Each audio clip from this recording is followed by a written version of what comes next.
भ्रष्ट लालू और मूर्ख तेजस्वी, इनको नष्ट करने की योजना चालू और यह बर्बाद होने वाले हैं। ईडी की तरफ से, सुप्रीम कोर्ट की तरफ से, दोनों तरफ से इनको बर्बाद किया जा रहा है। हालांकि कोई षड्यंत्र नहीं है, इन्होंने काम ही ऐसा किया है, घोटाला किया है, बदजुबानी की है, तो ये ऑटोमेटिकली होना ही था। लेकिन अब इनको बर्बाद होने से कोई नहीं रोक सकता। लालटेन बुझ गया, लालटेन जो जल रहा था, लालटेन बुझ गया, केरोसिन ऑयल खत्म।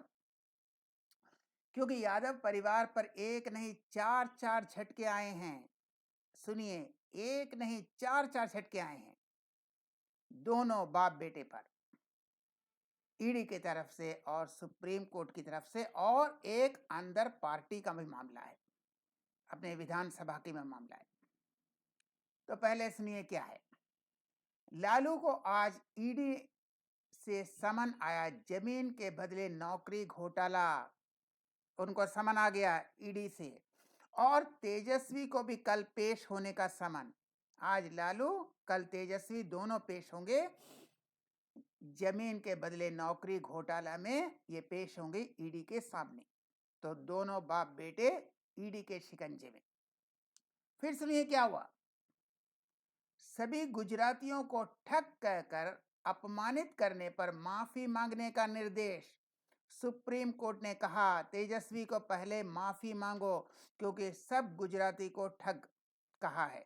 जैसे वो दूसरा पप्पू कह रहा था कि सभी मोदी चोर होते हैं, यह भी एक पप्पू है, पप्पू का पॉपुलेशन बहुत है, यह भी एक पप्पू है। उन्होंने कहा था सब गुजराती ठग हैं, तो इस पर माफी मांगने की हिदायत। सुनिए क्या कह रहे हैं। यह है कैपिटल टीवी के मनीष कुमार डॉक्टर, क्या कह रहे हैं। तेजस्वी यादव से कहा है कि वह एक सप्ताह के भीतर स्पष्ट रूप से यह लिख कर दें कि उन्हें गुजरातियों पर दिए गए बयान पर खेद है और अपना वक्तव्य वापस लें। इस मामले की अगली सुनवाई अगले सप्ताह होनी है। ऐसे में उन्हें यह कहते हुए शपथ पत्र एक सप्ताह के भीतर दाखिल करना होगा। तेजस्वी यादव ने 22 मार्च 2023 को एक प्रेस कॉन्फ्रेंस में गुजरातियों के खिलाफ बयान दिया था। उन्होंने कहा था कि सिर्फ गुजराती ही ठग हो सकते हैं और उनका अपराध माफ भी कर दिया जाएगा। अगर वह देश से फरार भी हो जाए तो उसके लिए कौन जिम्मेदार होगा।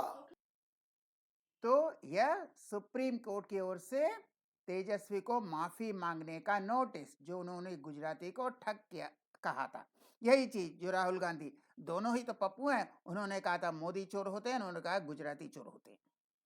इसके बाद लालू समर्थक स्पीकर पर अविश्वास नोटिस। जो स्पीकर था वह लालू के समर्थन में था विधानसभा का, उस पर अविश्वास नोटिस, यानी उस स्पीकर को हटाया जाएगा।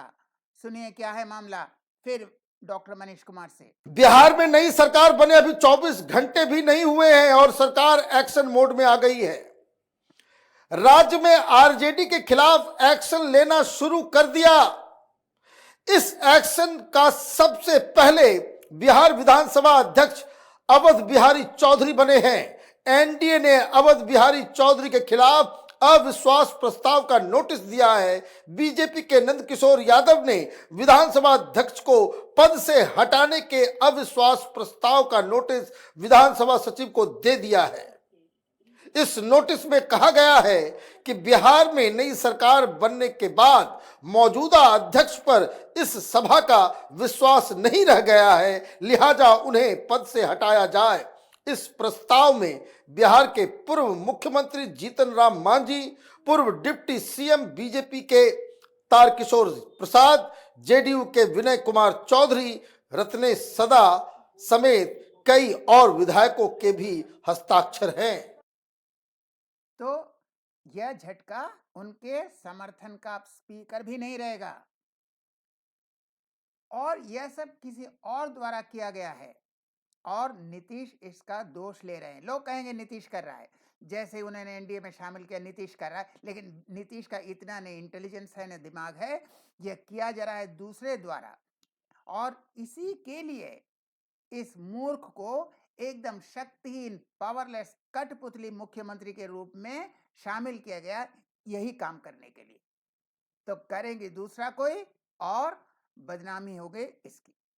अब स्पीकर को भी हटा दिया, हाँ, लालू के साथ दुश्मनी भी, वही कहेंगे लोग, इनके लालू के साथ दुश्मनी थी, लेकिन स्पीकर को हटाने का इतना बड़ा निर्णय इनका नहीं था, ये इनके जो इर्द गिर्द अब एनडीए के लोग हैं उनका था।